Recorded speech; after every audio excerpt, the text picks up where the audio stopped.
오늘 저희에게 주신 하나님의 말씀 누가복음 24장 28절에서 35절 말씀 의지하고 주님의 부활 그 이후라는 제목의 두 번째 말씀을 드립니다.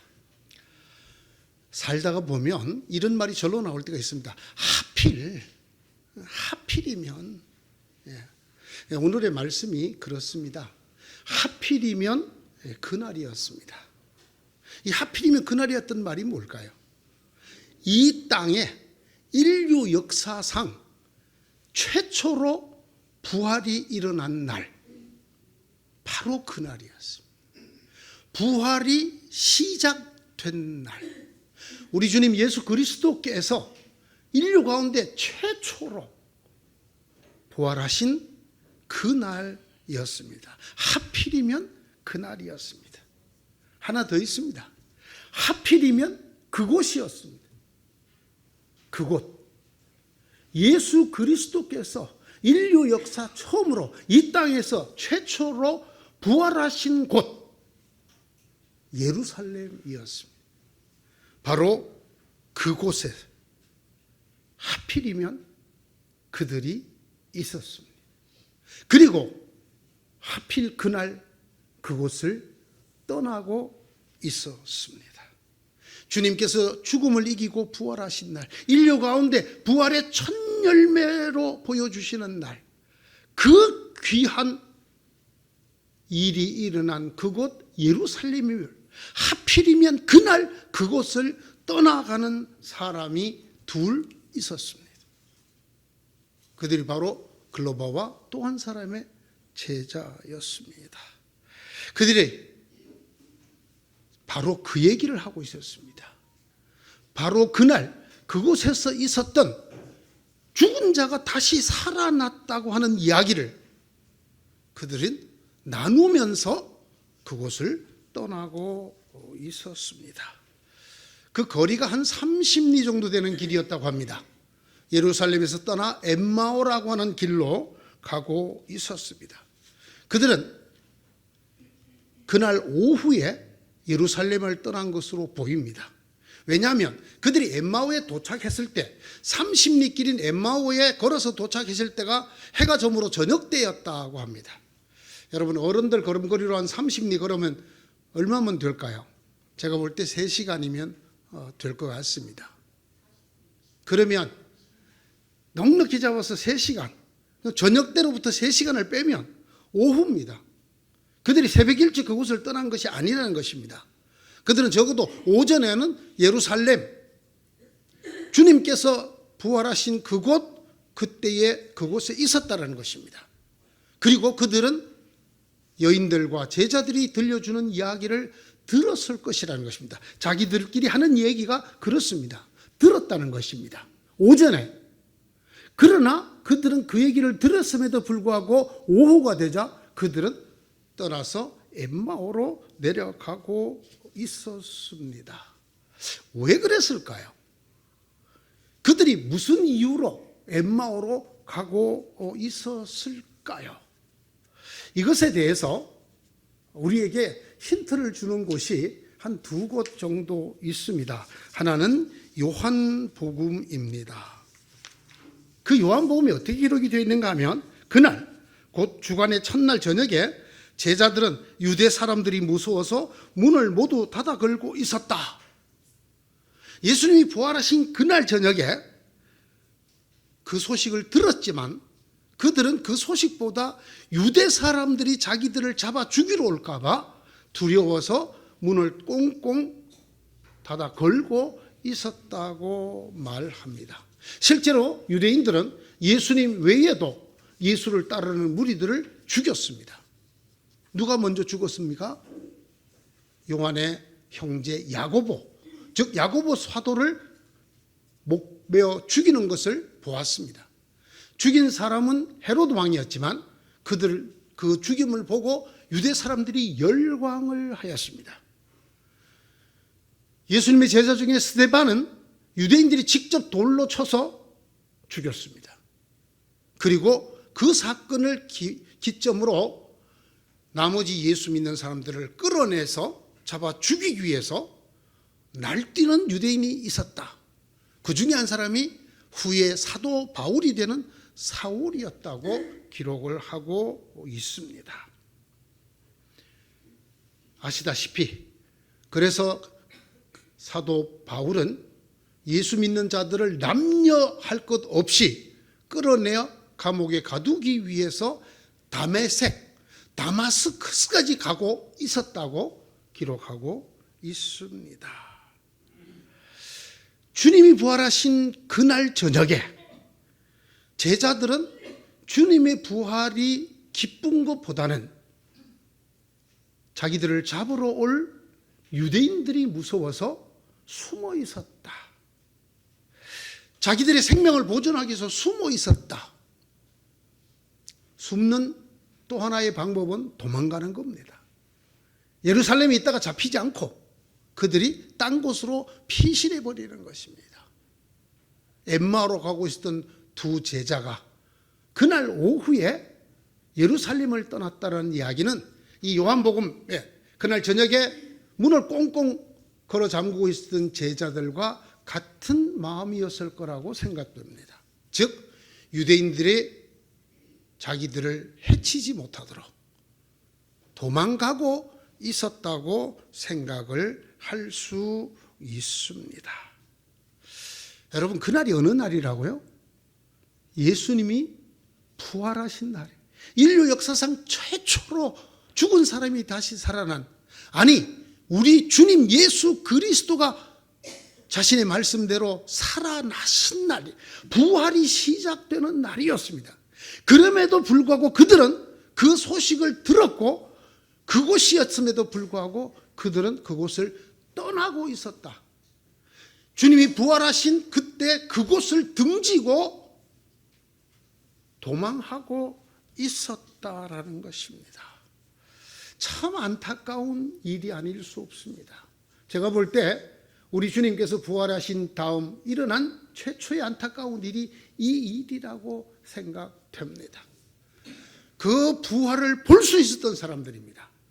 그 부활을 맞닥뜨리고 그 부활하신 주님을 뵐 수 있었던 그 시간, 그 공간에 있었던 사람들이었음에도 불구하고 그들은 그것을 등지고 그곳을 떠나가고 있었다라는 말입니다. 왜 이렇게 됐을까요? 왜 예루살렘에 있는 제자들도 유대인이 무서워서 문을 꽁꽁 잠그고 있었고 또는 이 두 제자처럼 예루살렘을 아예 벗어나서 다른 곳으로 피해가고 있었을까요? 예수님이 부활을 했는데 그 소식도 들었는데 근데 왜 이렇게 될까요? 여러분, 우리의 신앙을 생각해 봐요. 사실 기독교에서 부활 빼면 뭐가 남습니까? 우리가 예수를 믿는다는 말은 예수님의 부활을 믿는다는 말이고 예수님처럼 우리도 부활할 거라는 걸 믿는다는 말입니다. 그런데 우리의 실상은 어떻습니까? 우리가 유대인들이 두려워 방문을 꽁꽁 걸어 잠그고 있었던 제자들과 다릅니까? 죽으면 죽으리라. 주님 다시 사셨다. 나도 다시 산다. 나를 죽여라. 이렇게 말하고 사는 성도가 오늘날 얼마나 된답니까?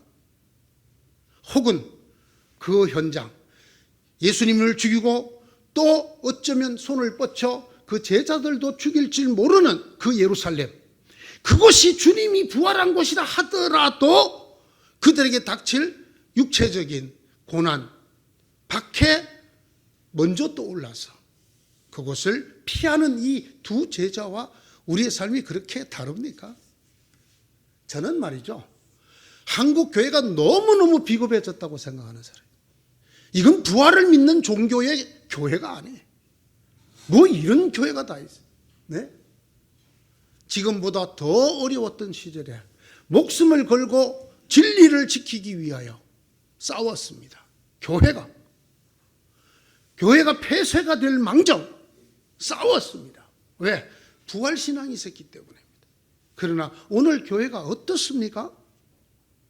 저는 오늘 이 땅의 많은 사조들과 그리고 많은 정치 그룹에 영합하는 교회를 봅니다.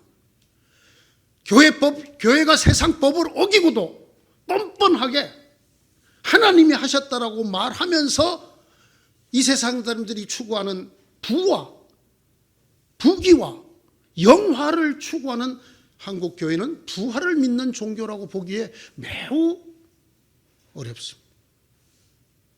사람들이 고난을 받아도 정말 그리스도인들은 살아있구나, 박해를 받아도 교회는 살아있구나, 역시 부활을 믿는 사람들이고 부활을 믿는 종교이구나, 이렇게 말할 수 있는 모습이 과연 우리 속에 보인답니까?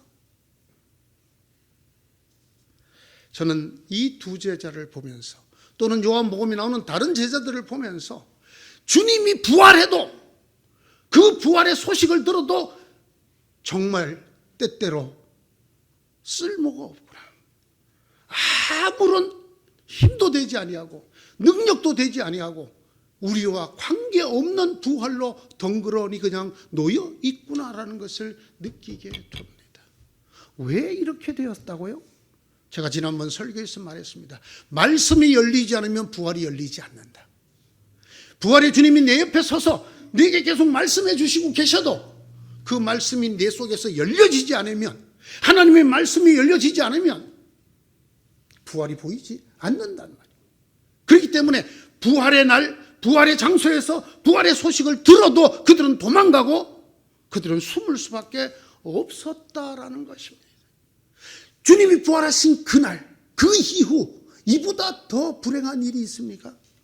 주님이 부활했는데 그것을 버리고 도망가는, 부활의 소식이 전 세계 교회를 통해서 울려 퍼지는데 우리들의 삶에는 그 부활과 아무런 관계가 없어서 주님의 부활보다 헤롯 왕이나 유대인들이 박해를 할까 봐 더 두려워서 숨거나 도망갈 수밖에 없는 모습.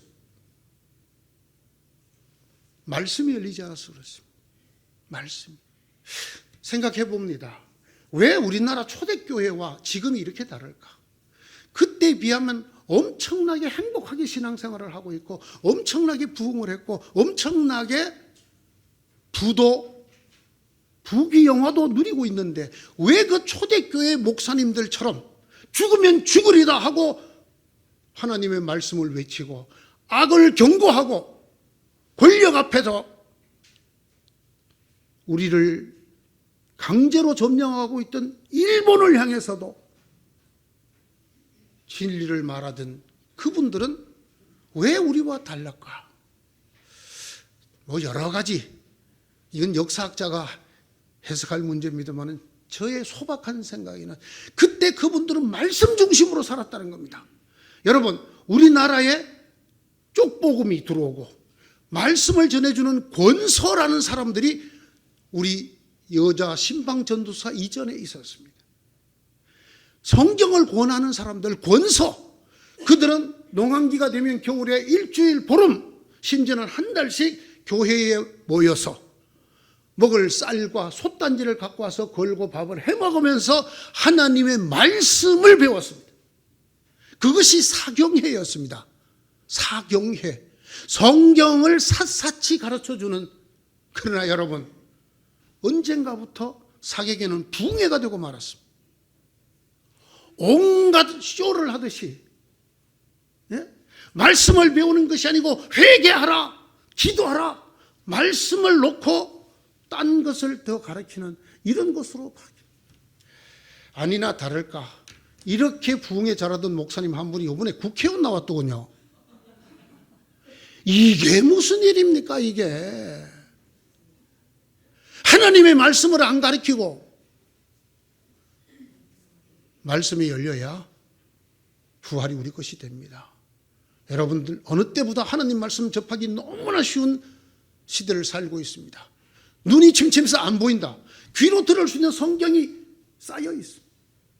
언제 어디 있으나 아예 텔레비로 볼 수도 있도록 되어 있습니다. 시청각적으로. 그래도 안 봅니다.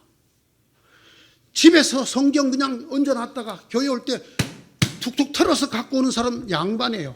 이거 들고 다니기 싫어서 아예 교회 놔두고 갑니다. 물론 그런 분들은 집에서 열심히 읽는 성경 있다고 저는 믿습니다.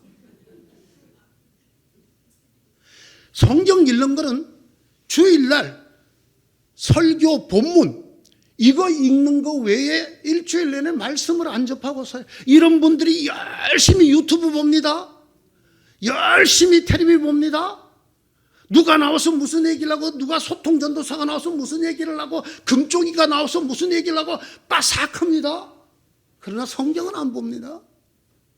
성경 말씀 가르치는 데 가지 않습니다. 교회에서 성경 가르친다 그러면 안 옵니다. 그러나 유명한 연예인 불러다가 간증 집회한다 그러면 옵니다. 주님의 부활이 무슨 소용이 있습니까? 보십시오. 부활한 그날 그것을, 그 소식을 듣고도 등지고 떠나가는 사람이 있습니다. 문을 꽁꽁 걸어 잠그고 숨어 있는 사람들이 있어요. 이들에게 부활이 도대체 무슨 능력입니까?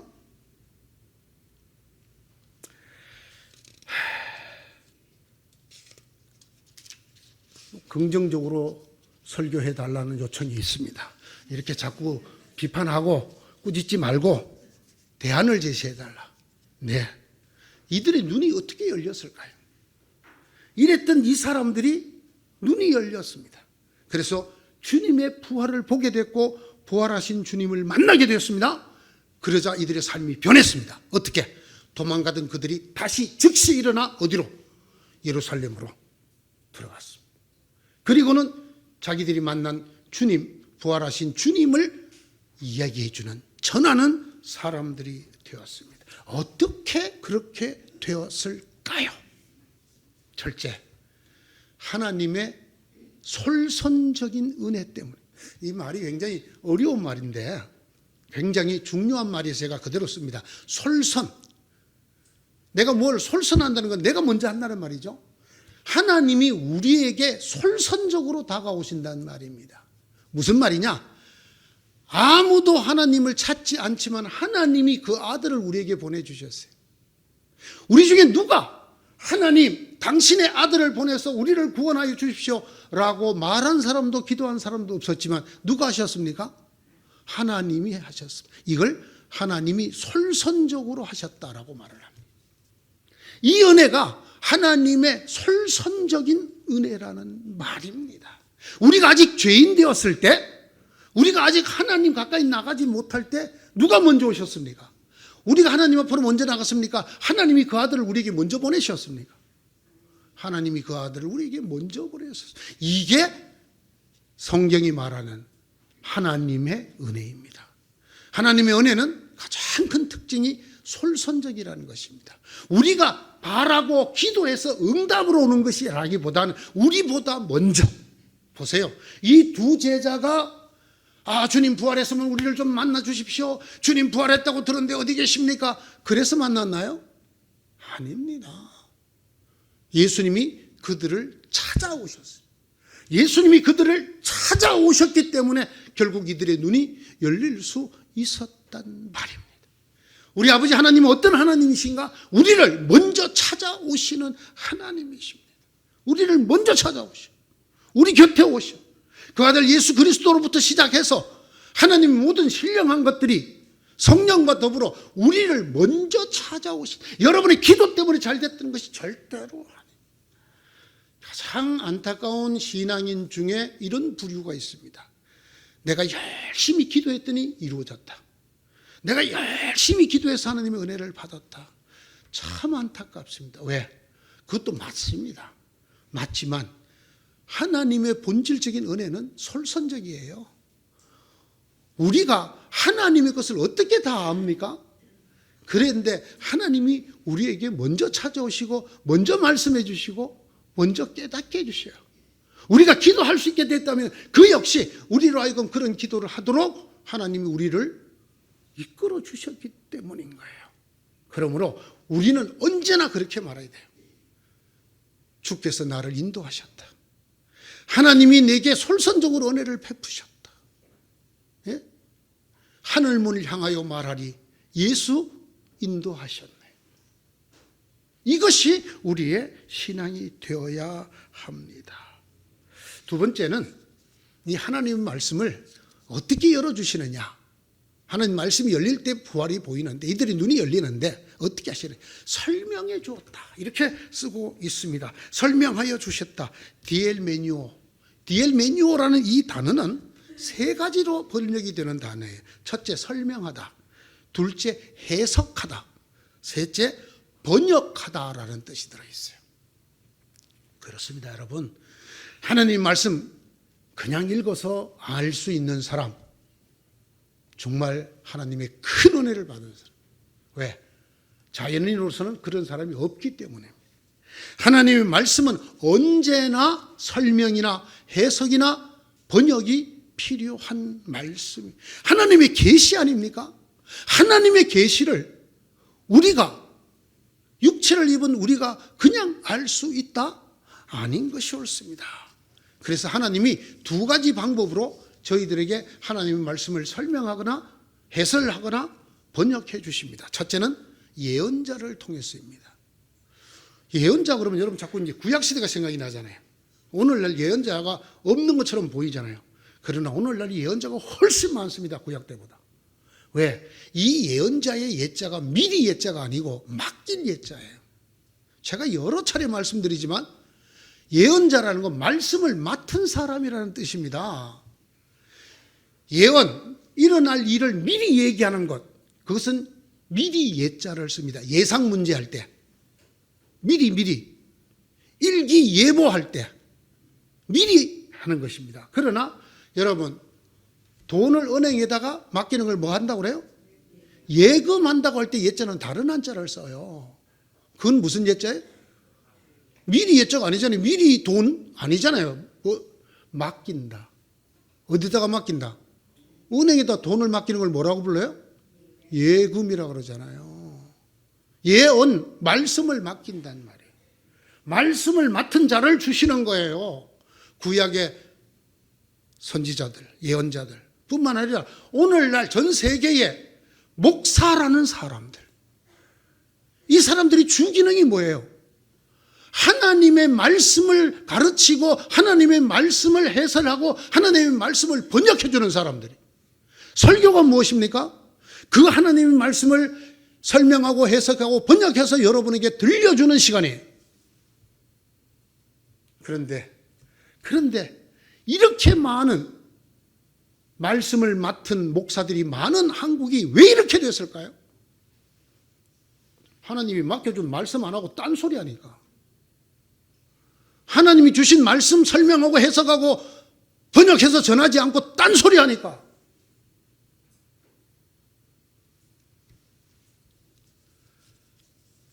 어떻게 하든지 재개발터 가운데 알박기 해놨으니까 이거로 돈을 그 정도 갖고는 안 돼. 성도들에게 와서 다 들어누워. 뭐 이런 얘기나 하는. 참 궁금해요. 하나님 말씀을 맡은 자로 예언자가 맞나? 물론 저를 도리어 봅니다. 너는 하나님 말씀 맡은 대로 제대로 잘 전하고 있니? 물 안 타고? 거기다가 네가 하고 싶은 말 덧보대지 않고? 그런 유혹 많이 받습니다. 그러나 나는 하나님의 말씀을 맡은 자. 나는 다른 걸 맡은 게 아니라 하나님의 말씀을 맡았기 때문에 그 말씀을 들려주고 해석해주고 번역해주는 일이 나의 주 업무다. 하나님의 예언자들, 말씀을 맡은 자들이 바로 서야 부활이 여러분의 눈에 들어오게 될 것입니다. 또 하나 되어 있습니다. 주님이 솔직히 이 말씀을 맡은 자들도 믿을 수 없다는 것 저만 알겠어요? 하나님 모르시겠어요? 그래서 하나님이 아예 말씀을 우리 속에 들어와서 설명해주고 해석해주고 번역해줄 하나님의 영을 보내기로 약속하셨어요. 그게 누구예요? 성령. 성령의 다른 이름? 진리의 영. 진리의 영이 오시면 예수님 친히 하신 말, 내가 너에게 한 모든 말이 생각나게 하고 기억나게 해줄 것이다. 너희들에게 하나님의 말씀을 누가 알려준다? 성령이. 이렇게 말했어요. 사람 속에 있는 그 사람의 영이 아니면 그 사람 생각을 누가 알겠느냐. 이와 같이 하나님의 생각을 하나님의 영이 아니면 누가 알겠느냐. 그러니까 우리에게 하나님의 말씀을 풀이해주고 설명해주고 번역해주는 가장 훌륭한 선생은 누구라? 성령 하나님이에요. 성령 하나님. 이 성령 하나님을 이미 예수님께서 말씀하셨고 보내준다 하셨고 보내주셨습니다. 그러므로 우리가 반드시 하나님 말씀을 들을 때나 읽을 때나 전할 때 기억해야 됩니다. 성령님이요, 하나님의 영이시고 진리신 영이요, 저를 나팔로 써서 말씀하여 주옵소서. 저는 그저 나팔입니다. 나팔이 무슨 따따붙다 지 생각을 거기다 넣어요? 나팔은 부는 사람이 부는 대로 소리가 나는 거예요. 그렇죠? 네? 그렇습니다. 성령 하나님을 통해서 우리에게 말씀을 풀어주실 때, 설명해 주실 때, 심지어는 번역해 주실 때, 이걸 바르게 하는 자가 바른 목자요, 이걸 항상 강구하는 자가 바른 신앙이에요. 성령께서 주의 종들을 통해서나 혹은 친히 말씀을 열어주실 때에 그들의 눈이 열리더라. 세 번째, 오늘의 주제는 이겁니다. 예수님이 그들과 함께 머물러 계실 때에 그들의 눈이 열렸더라라는 말씀입니다. 28절 29절을 제가 다시 읽겠습니다. 그 두 길소는 자기들이 가려고 하는 마을에 가까이 이르렀다. 그런데 예수께서는 더 멀리 가는 척 하셨다. 그러자 그들은 예수를 만류하여 말하였다. 저녁 때가 되고 날이 이미 저물었으니 우리 집에 묵으십시오. 예수께서 그들의 집에 묵으려고 들어가셨다. 이게 결정적이에요. 이게 예수님하고 그냥 길을 같이 걸어가는 게 아니라 예수님이 그들과 함께 묵으셨다. 우리와 함께 묵으사이다. 그랬더니 예수님이 그들과 함께 묵으시려고 그들의 집에 들어갔다. 이렇게 묵으러 들어갔다. 옛 번역은 유하였다라고 되어 있습니다. 머물 유자를 써서 유하였다라고 썼는데 같이 머문다라는 것입니다. 같이 머문다. 여러분, 이건 이스라엘 백성들에게 있어 아주 중요한 습관이에요. 여러분, 아브라함이 길 가는 나그네를 강권하여 대접했는데 대접하고 보니까 천사였어요. 하나님이 천사였어요. 이 이래로 이스라엘 백성은 나그네 대접하는, 강권하여 우리 집에 와서 묵으십시오 하고 불러들이는 것을 최고의 호의로 생각한 사람. 자, 이 두 사람이 그랬단 말이에요, 예수님에게. 그런데 여기 우리가 주목할 말이 하나 더 있어요.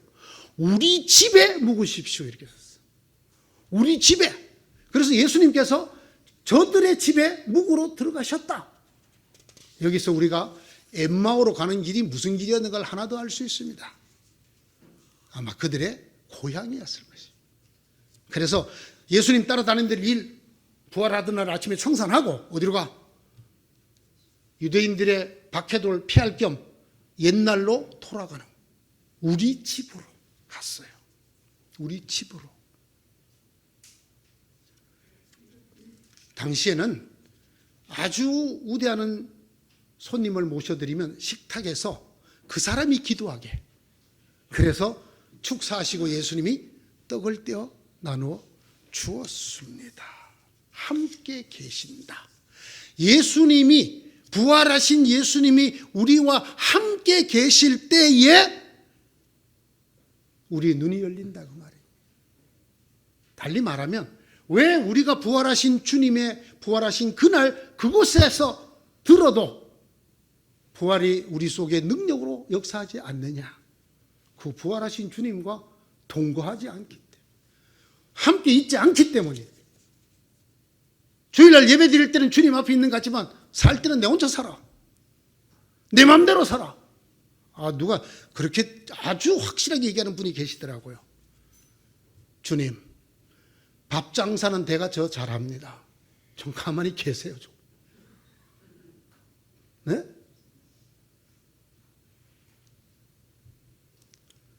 제가 교육전도서 때 담임 목사님을 따라 신방을 갔습니다. 마침 그 집에 자녀가 제 학생이었기 때문에 같이 갔는데 아주 큰 음식점을 하고 있었어요. 아주 잘하는 음식점을 하고. 거기 가서 예배를 다 드리고 이제 식사가 나왔어요. 담임 목사님이 신방 말씀을 전할 때 안 하시더니 그 음식이 나오니까 한 말씀 하셨어요. 그냥 편의상 김집사라고 하겠습니다. 김집사, 이제 술은 그만 팔지. 5초도 아니 0.5초도 안 걸려.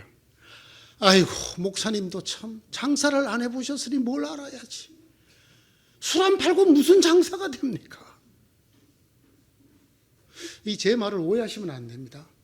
술을 파는 게 악이라든가 비신앙적이라든가 신앙이 형편없다는 뜻을 얘기하려는 것이 아닙니다. 이것을 하는 것이 주님이 더 기뻐하시는가 안 하시는가를 물어보지도 않는 신앙 형태를 말하는 것입니다. 여러분, 제가 아주 극단적인 예를 들었습니다. 여러분 똑같습니다. 여러분 자녀 교육시킬 때, 여러분 자녀 결혼시킬 때 사자 안 붙은 건 절대로 우리 집에 못 드려. 내 눈에 흙이 들어가기 전에 안 돼. 여러분의 마음입니까? 여러분을 향한 하나님의 마음입니까? 물어보셨습니까? 제가 교육전사를 여러 군데서 했으니까 제가 했던 교회라 그래도 여러분 못 찾아낼 거니까. 거기에 아주 신실한 장로님 권사님이 계셨어요. 그 집에 딸이 넷이 있었는데 딸 셋이 의사한테 시집을 갔어요. 딸 하나가 약사한테 시집을 갔어요. 이 딸 집에서 쫓겨났어요. 어디다 약사 나부랭이를 데리고 와.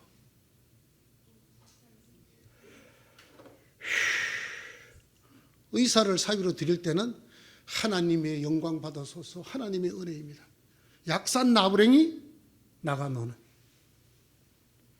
이게 과연 우리 속에 역사하시는 성령님의 음성을 듣는 사람 맞습니까? 여러분 생각은 어떻습니까? 저는 당시 교육전도사인데 매우 마음이 심란했습니다. 참 겁도 없이 그 교회 저녁예배 설교 맡을 때 내가 이 얘기를 했어.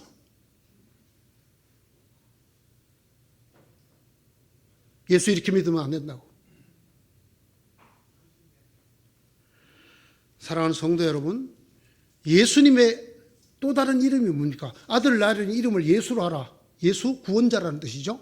여호와는 구원이시다라는 뜻인데 또 하나 이름이 있었어요. 이 이름을 임마누엘이라 하래라. 임마누엘은 번역한 적 하나님이 우리와 함께 계시다. 이거잖아요. 머무르신다는 거죠. 예수는 본질적으로 우리와 머무르시기 위해 오신 분이에요. 부활하신 주님이 얘들 왜 찾아갔느냐? 같이 머무르기 위해서. 저녁이 돼갖고 이들은 동네에 다 와서 더 가려고 그러니까 예수님은 짐짓 더 가는 척 하니까 붙들었어 막. 저희 집에 묵으십시오. 묵으십시오. 그래서 예수님 못 이긴 척하고 그들의 집에 묵으러 들어가셨다. 예수님과 더불어 거한다. 예수님께서 나의 삶에 머무신다. 예수께서 나의 사업장에 머무르시고 예수님께서 나의 생활 터전에 머무신다. 여러분, 이것이 대단히 중요한. 들어와 우리와 함께 머물러 주십시오. 그들의 이 간청이 결정적이었습니다. 이로써 그들의 눈이 열리게 되었고, 이로써 부활하신 주님을 뵙게 되었고, 이로써 주님이 길에서 했던 말씀이 새로하면서 그때 참 그래서 마음이 뜨거웠구나, 이런 것을 이야기하게 되었습니다. 그리고 비로소 도망 나온 그 예루살렘으로 즉시 돌아가게 된 삶이 정말로 부활하신 주님과 더불어 사는 삶으로 바뀌게 되었습니다. 언제요? 주님, 들어와 저와 머물러 주옵소서. 참 주일날 교회를 떠날 때마다 자꾸 이 소리가 저는 귀에 들려요. 옛날에 어디서 들은 말인데, 오늘날의 대부분의 성도들은 교회를 와서 주님을 만나고 교회를 나갈 때는 주님 다음 주에 뵙겠습니다. 하면서 주님을 교회 안에 계시게 하고 바깥에서 문을 잠그고 간대. 못 나오시게. 주님, 그럼 다음 주에 뵙겠습니다. 그리고 일주일 동안은 뭐 없이 살아? 주님 없이. 주님 없이. 주님, 정치는 제가 더 잘해요. 정치. 예? 한때 무슨 당의 당대표를 맡은 사람이 전도사라 그러죠? 황 무슨 교 아닌가 뭐 하는 사람? 예? 정치는 누가 더 잘해? 여러분, 요번에 계양을인가에 나왔던 후보자 두 사람 다 교회에 가서 예배드리더군요. 부활절에. 한 사람은 손을 모으고 기도드리고 한 사람은 이렇게 기도드리고 이렇게 사진 딱 찍어서 기도하는 자세는 달라도 마음은 하나, 저를 당선시켜 주세요. 그리고 나갈 때는 주님 안녕히 계세요. 다음 주에 뵙겠습니다. 다음 주에 못 가서 그럼 아이고 주님 보름만이네요. 주님 별거 없었지요. 너는 저도 열심히 잘 살았죠. 잘 살았어요. 뭐 주님 없이 사니까 편안하네요. 협잡을 할 때도 마음에 별로 찔림이 없고 나쁜 놈들 좀 혼내줄 때도 아주 후련하고 주님 옆에 계시면 아이고 주님 어떻게 할까 이거 물어보려면 약간 마음에 걸림돌이 생기고 마음이 힘들지 않는데 주님 없이 제가 나가서 살았더니 좋았습니다. 아주. 예, 주님 또 다음 주에 뵐게요. 주님 안녕히 계세요. 우리 교회는 그러지 않겠지. 제가 이 교회 마지막 나갈 때 항상 주님은 예배당에 계시는 주님이 아닙니다.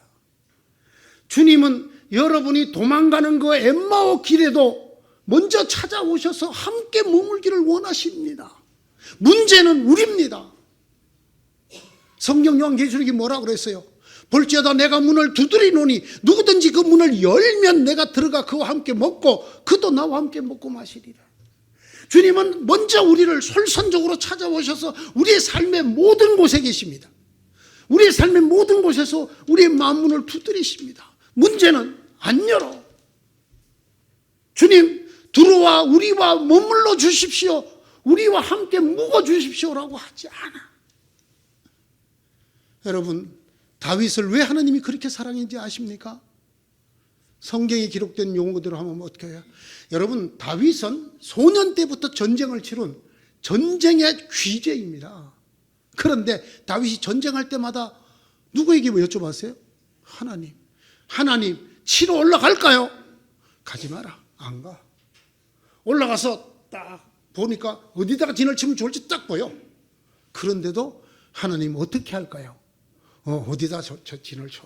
그럼 시키는 대로 하는. 하나님 공격할까요? 아니야. 뽕나무 뒤에 숨어 있어. 네 군사들 다 뽕나무 뒤에 숨겨놨다가 이 뽕나무 위로 발자국 소리가 드르륵 들리거든. 급습을 하라. 여러분 성경에 나와 있는 말씀이잖아요. 이러니 하나님이 다윗을 만나면 마음이 흡족했겠어 안 했겠어요? 예? 제가 그때 설교 때 뭐라고 그럴까? 하나님을 작전 참모로 쓰는 사람은 정말 복된 사람입니다. 하나님을 전쟁의 돌격대장으로 삼는 사람. 우리의 삶으로 봅시다. 목회를 하는 목사가 목회에서 하나님을 원로 목사님으로 삼는 사람. 아니 하나님을 담임 목사로 삼고 나는 부목사이옵니다. 이렇게 목회를 하면 이렇게 됐겠습니까?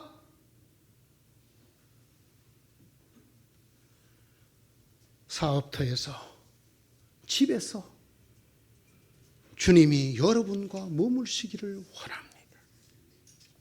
네? 왜 예수님이 이 땅에 오셔서 최초로 일으킨 기적을 결혼식장에 가서 포도주 만들어 준 것인지 아십니까? 제가 이 설교를 했잖아요. 주님이 우리 삶에 아니 오시는 곳이 없다라는 것입니다. 우리가 생각할 때는 여기는 주님 안 계셔. 여기는 더러운 곳이야. 아이고 저기는 거룩한 저기는 그렇게 하나님을 여기는 계시고 저기는 안 계시게 만들면 안 돼요. 하나님은 여러분의 삶의 모든 곳에 함께 계시기를 바라요. 주님 들어오셔서 저희와 묵으십시오. 저희 집에 머물러십시오.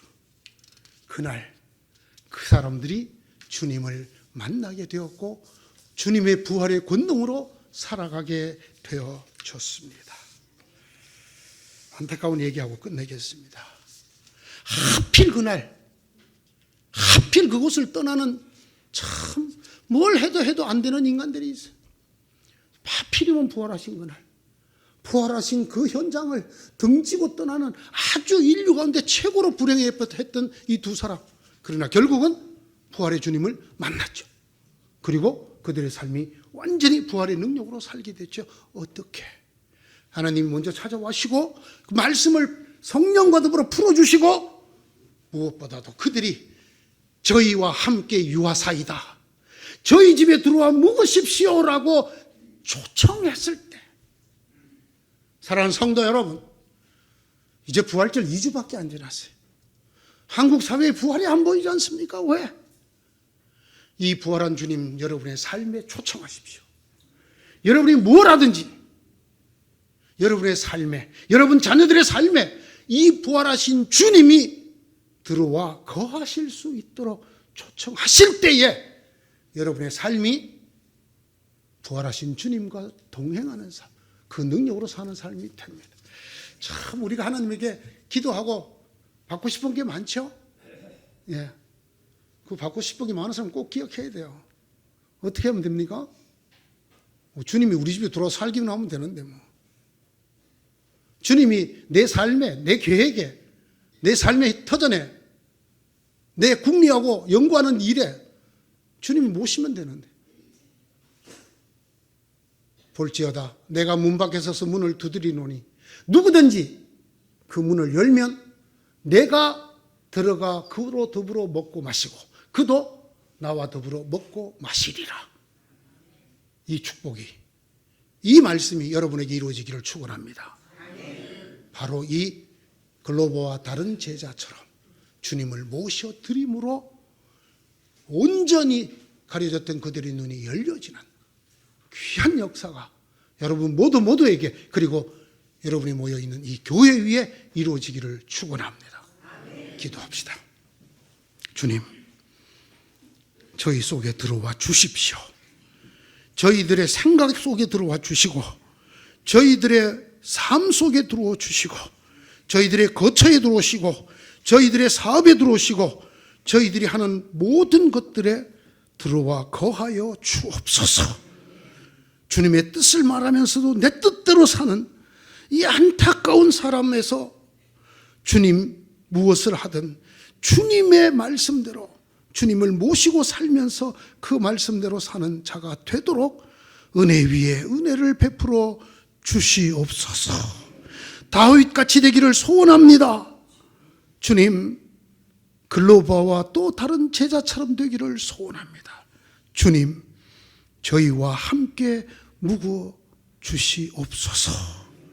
저희 곁에 유하여 주옵소서. 저희들의 기도가 되게 하시고 이 응답이 저희들 삶에서 나타나게 사랑과 은총과 자비를 베풀어 주옵소서. 예수님 이름으로 기도드리옵나이다. 아멘.